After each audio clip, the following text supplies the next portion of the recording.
Hello दोस्तों, आप देख रहे हैं सीनू स्टोरी और वो भी तरुण के साथ।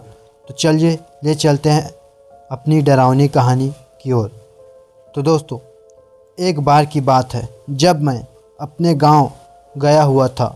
मेरा गांव ज़्यादा बड़ा नहीं है। मेरा गांव लगभग 100 घर जितने एरिया में फैला हुआ था।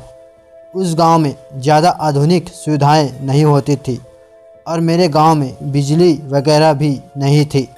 दोस्तों, यह कहानी आज से लगभग 20 से 25 साल पहले की है।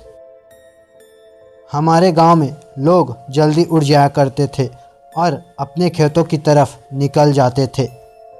मेरे घर से कुछ 3 घर छोड़कर एक घर था जिसमें मुंशी चाचा अपने परिवार के साथ रहते थे। मुंशी चाचा के बड़े लड़के जिसका नाम ईश्वर था और उसकी पत्नी ममता थोड़े दिनों से अजीब व्यवहार करने लगी थी। वह कभी रोती तो कभी हंसती और कभी इतना गुस्सा हो जाती थी कि उसे शांत कर पाना बहुत मुश्किल होता था।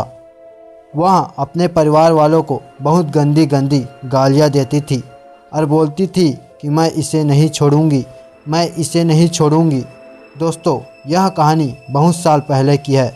उस समय मेरे गांव में कोई डॉक्टर वगैरह नहीं थे, तो ज़्यादातर लोग नीम हकीम के पास ही जाया करते थे, पर उन लोगों के पास भी इसका कोई इलाज नहीं था।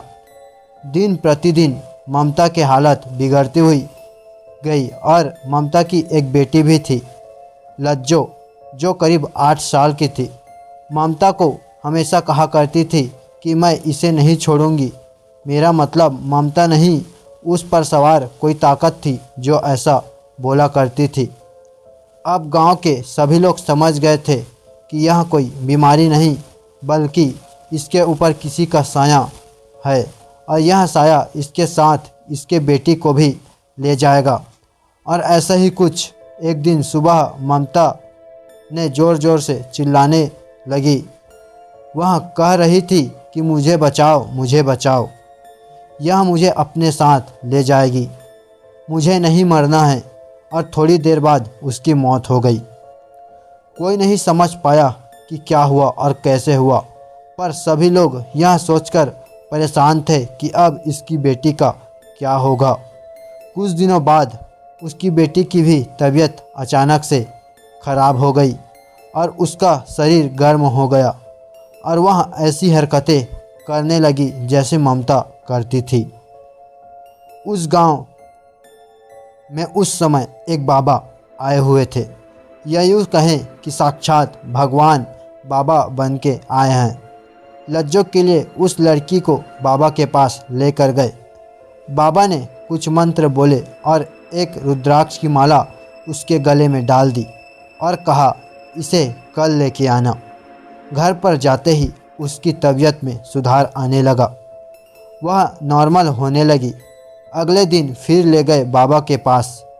बाबा ने उससे पूछा कि तू कौन है, इस बच्ची ने तेरा क्या बिगाड़ा है जो इसे अपने साथ ले जाएगी, और इसकी माँ का क्या दोष था।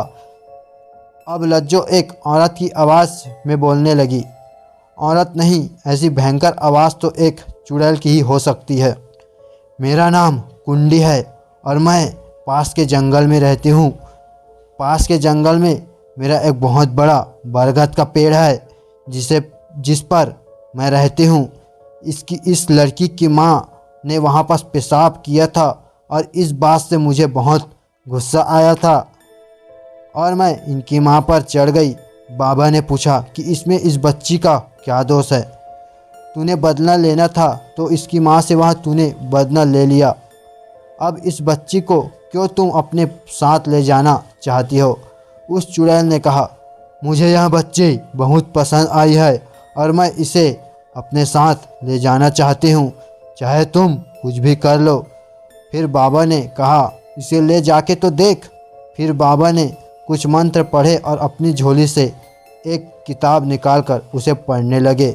उस चुड़ैल ने कहा, इससे मुझे तकलीफ़ हो रही है, इसे बंद करो। और वह चुड़ैल लड़की को छोड़कर खेतों की तरफ गेहूं की फसल से होते हुए जंगल की तरफ भाग गई। बाबा ने एक माला निकाली और उस लड़की को गले में पहनाते हुए उसके परिवार वालों से बोला कि इस माले को इसके गले में बांधे रहने देना। और इसके बाद से लज्जो एकदम ठीक हो गई। तो दोस्तों, ये रही लज्जो और उसकी माँ की डरावनी कहानी।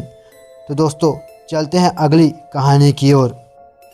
तो दोस्तों, इस आर्टिकल में हम एक लड़की के परिवार के साथ हुए भूतिया अनुभवों के बारे में जानेंगे। तो दोस्तों, यह मेरे भाई के साथ हुआ था जो हैदराबाद में रहता था। यह बात 2015 की है। वह उस समय बीटेक की पढ़ाई कर रहा था। उसका एक दोस्त था जो एक लड़की से प्यार करता था। वो उस लड़की से शादी करना चाहता था, लेकिन उस लड़की के माँ बाप यह नहीं चाहते थे। इसलिए उन दोनों ने माता पिता के बिना बताए दोनों ने शादी करने का फैसला किया। उस लड़के के भाई और मेरे भाई और कुछ दोस्तों की मदद से उन्होंने शादी कर ली। उन दोनों को अपने व्यक्तिगत कारणों के कारण सभी के संपर्क से बाहर रहना पड़ा। मेरे भाई ने सोचा कि शहर के बाहर रहना सबसे अच्छा होगा, इसलिए उन्होंने वहाँ एक कमरा ले लिया और वे उस जगह रहने लगे। उस जगह को कोई नहीं जानता था सिवाय मेरे भाई और उसके दोस्तों के। रात के समय शायद 3 बजे जिसकी शादी हुई थी, उसने मेरे भाई को बुलाया और कहा कि उसे बाहर से कुछ आवाज़ें सुनाई दे रही है और कोई दरवाज़ा खटखटा रहा है। मेरे भाई ने उन्हें यह कहते हुए दिलासा दिया कि यहाँ कोई जानवर होगा, क्योंकि यहाँ शहर का बाहरी इलाका है, शायद यहाँ जानवर खटखटा रहा होगा। अगले दिन मेरा भाई उन दोनों के पास गया। उन्होंने कहा कि वे किसी गांव में जाना चाहते हैं और अगले दिन वे लौट आएंगे, इसलिए उन्हें बस में भेजने के बजाय मेरे भाई ने उन्हें अपनी कार दे दी। मैं यह बताना भूल गया कि मेरी माँ उस समय हैदराबाद में थी। अगर मेरा भाई बिना कार के घर जाता तो उसे ज़रूर डांटेंगी, इसलिए उसने घर जाने की बजाय उस दिन उसी कमरे में रात रुकने का फैसला किया। दोपहर को तो कुछ नहीं हुआ, लेकिन रात में जब वह बिस्तर पर लेटकर गाने सुन रहा था तो उसे कुछ आवाज़ें सुनाई दी, जैसे कोई छत पर कूद रहा हो। उसने सोचा कि शायद एयरफोन में कोई खराबी होगी और उसने इस बात को नज़रअंदाज कर दिया और कुछ समय बाद उसने हेडफोन को हटा दिया क्योंकि उसे नींद आ रही थी। फिर रात के 3 बजे उसने सुना कि कोई दरवाजे पर नाक कर रहा है। उसने सोचा कि वह दरवाज़ा खोले पर उसने नहीं खोला। अचानक उसने एक लड़की को चिल्लाते हुए सुना। वह कह रही थी, दरवाज़ा खोलो, दरवाज़ा खोलो, मुझे कोई मारने आया है, प्लीज़ दरवाज़ा खोलो, कोई मुझे मारने की कोशिश कर रहा है। यह आवाज़ कई बार रिपीट हुई। वह समझ गया कि यहाँ कोई इंसान तो नहीं है, इसलिए फिर से उसने ईयरफोन कान में लगाए और उस बात को इग्नोर करना शुरू कर दिया। अगली सुबह वह दोनों पति पत्नी आए और मेरे भाई से उसने पूछा कि क्या उन्होंने भी वही बात सुनी रात वाली, और उन दोनों ने कहा कि हाँ, मैंने आपको केवल उस आवाज़ के कारण ही बुलाया था। फिर वे तुरंत उस कमरे से भाग निकले और उन सभी ने उस घटना के बारे में पूछताछ की। पड़ोसियों ने बताया कि वहाँ एक लड़की की हत्या कर दी गई थी और तब से यह घटना आम है। उस जगह के सभी लोगों ने इस चीज़ को अनुभव किया है और उस लड़की की आत्मा एक छलावे के रूप में सबको डराती है और परेशान करने लगती है। तो दोस्तों, यह रही अपनी कहानी। अगर कहानी अच्छी लगी तो प्लीज़ वीडियो को लाइक कर दीजिए, सब्सक्राइब कर दीजिए और शेयर करना बिल्कुल भी ना भूले। तो फिर मिलते हैं अगली वीडियो में, तब तक के लिए गुड बाय।